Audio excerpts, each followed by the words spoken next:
Steve Smyers is a golf architect who has been around the game of golf throughout his life. In college, Steve won a national championship with the Florida Gators. Since then, he's been a golf architect and now serves as a member of the American Society of Golf Course Architects. Steve is the head architect on the new Indiana University golf course restoration and was gracious enough to answer some questions and give us a tour of the new course. So, just kind of get us started. How'd you get involved with this project? Well, you know, I went to University of Florida and played golf there on the golf. You know, I was a student athlete, and I got right into golf course design, and then I started my own business. And my very first project was in Indianapolis, Wolf Run. Wolf Run was your first project? Very first project on my own. And because it was my first one, I had a lot of time. I spent a lot of time here in Indiana, and people in my business consider me a half Hoosier because I spend so much, because I know so many people in Indiana. And I think this just forming the relationships dating back 30 years ago is how we get to know people here. And I feel very fortunate to have been involved in this project. You talk about, I mean, we're just looking out here. You talk about how great this piece of land is. I mean, this has southern Indiana all over it. It is ideal for golf. It is, the topography is interesting, but not too hard to navigate as far as, you know, hill climbing and things like that. It's got a tremendous blend of forest, open areas, and forest edges. And it's just got a great feel for the game of golf. And just if you were just going to go hike, this would be a good hike. So, what was the first step when you took over this project? Well, it's like anything else. First, we want to understand the land, understand the property. And what we did here, we walked the land quite extensively. And if you think of it in these terms, every piece of property has power points to it. In other words, if you're going to walk around, if everybody was dropped off on a piece of property in a helicopter and you walk around the land, there are certain places that you gravitate to. Certain places you'll go, you'll stop, you'll take a look around, and then you'll go in different directions. So first thing I did is I came out here and I had a sense of where what I call power points are, where people want to go to, where they want to stop, and where they're going to go from there. And we identified those power points, which this is one right here. This is one of the power points. If you can look out, look at the views that you have here. So think of it in this terms. If you were going to build a house, where would you want to build your house on this property? This is one of the places. Yeah. So we would take from those power points and we'd take as golf holes to and from them. So here we have the clubhouse. Of course, the short game area where these fellows are working right now. This is one tee with number one going that way. That piece of gray sand is the putting surface for number 9. This tee right behind us here is number 10 going in that direction. And 18 is that fairway coming up right there. So everything kind of gravitates to this power point. Yeah. You're going and coming to this power point. And we've got about 4 of those on this property. So we bring people to those places, and that not only creates a great journey, but when you get there, you can just stand there and say, hey, this is wow, this feels good. What's your favorite part of the property so far?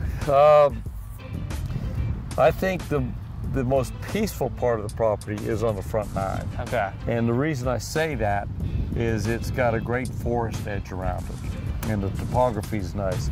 I like the property on the back 9, but you kind of leak out to State Road 46, and you'll see the hospital, which is okay. Yeah. But it doesn't have you're not engulfed in nature like you are now. And part of the experience with a round of golf is to interact with nature. So what kind of test, we'll start with IU golfers and collegiate golfers. What type of test do you expect this type of course to be? This will provide the ultimate examination for the most elite players in the world. And that was the intent. You know, I like to say we provide the ultimate examination, both physical and mental, to help identify not only the best player, but those who are playing the best, and to separate the great rounds from the ordinary rounds. Having said that, we paid particular attention to the higher handicapper and the older player, where tee locations are, where we can set up the hole locations and things like that. I've always said we try to address this like we'd be 2 weeks away from hosting a major championship. And by that 2 weeks, it's very simple. We grow the rough up because the rough will be cut down, and we firm the greens up and speed the greens up. Other than that, people can come out here and pretty much experience a championship test of golf. So when you take over a job like this, how do you start building the holes? Do you start with number one? This is number one. Looking right down, this is the tee shot on number one. You can see the golf hole in it. Just let me back up. What you're looking at, the brown, is zoysia grass. Okay. That zoysia grass fairway, which is a warm weather grass, it will provide an excellent playing surface, and it is very environmentally sound. In other words, it does not require the inputs, the water, chemicals, fertilizer, or anything like that that the traditional bent grasses use. And we're about as far north as you can grow that. It is a warm season grass. The grass that you see, the green, that's sodded bluegrass, which has a tremendous color, texture to it, very good playing surface. Then just outside of that, we've got a blend of fescues, which is a new blend, which is called an Irish Lynx, which has, when it's up, it'll have a tremendous vibrant orange and reddish color to it. So the contrast should look great. But what we did, to answer your question, we would identify the powerful places. Then when you stand there, you say, which way do you want to go? So just intuitively, you walk the site, you get the feeling of it. We use topo maps, but that combined with extensive just walking the site, the old-fashioned way. Yeah. Just walking the site, getting the feel for it. You mentioned the environmental grass. I know there was a big emphasis on environmentally friendly. And obviously the grass part of that. How have you kind of tried to keep that as a focus? One of my design philosophies is to heal the landscape. Because whenever we go to a site, we're looking at a pretty big site that probably, in most cases, could use some good, solid restoration to it. Mm-hmm. With the ash disease here, that tremendous amount of dead ash. So that's why I say usually a site needs some sort of treatment to it.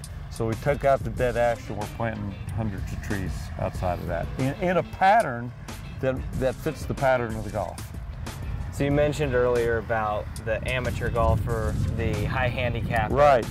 How does this course fit them? Someone like me who wants to come out here and play just casually. Well, first thing, if you'll notice, of course this is dirt, but we've got a back tee, we've got this tee, and we've got 4 more teeing grounds down there. So we've got, on all these holes, we've got 6, 7, or 8 teeing grounds. So the first thing you do is you select the teeing ground that suits your game. The second thing we do is, for everyday play, the rough will be mowed down. Where you hit your ball, you can easily find. All the putting surfaces, with the exception of one, is open in the front. So it's going to allow the weaker player, the higher handicapper, to hit and land short and roll up on the green. So what has the timeline been like on this project, and where do you feel like you are, and how much further do you feel like you have to go? We're right on schedule. Okay. We've been hurt by the weather. We've had a lot of rain here, which in this type of soil hurts. And the other thing that hurts is where we're getting our grass, which we've got it from 3 different sources. It's raining so much they can't go in the fields and cut the grass. So that's delayed us a bit, but we are right on schedule. We got a little bit of a late start, but the crews have been very organized and moving forward at a good clip. So we're right where we want to be. As far as opening goes, I think a lot of that is determined on how Mother Nature treats us the rest of this fall and in the spring. We live in southern Indiana. Yeah, right. You never know what the weather's going to do to you. And then it's the decision by athletics point in time of when to open it. But it will be open summer next year. Steve expects the course to be done next summer and be ready for competition in the fall season. The course looks incredible, and golfers should expect a stern but fun test with the new course.